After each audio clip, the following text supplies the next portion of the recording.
Множество людей на самом деле не хотят свободы, ибо она всегда подразумевает личную ответственность, а ответственность пугает человека сильнее любого наказания. И вот поэтому людям гораздо проще жить по чужим правилам и жаловаться на судьбу, чем взять контроль над своей реальностью в свои руки. Потому что в роли жертвы тепло и безопасно. Вы всегда можете найти виноватых в своих неудачах и тем самым снять с себя груз выбора. Однако цена этой безопасности всегда одна и та же. Это жизнь, прожитая по чужому сценарию, где вам отведена лишь роль массовки.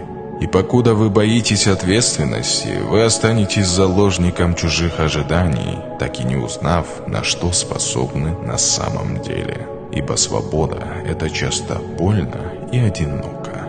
И я уверен, что она того стоит.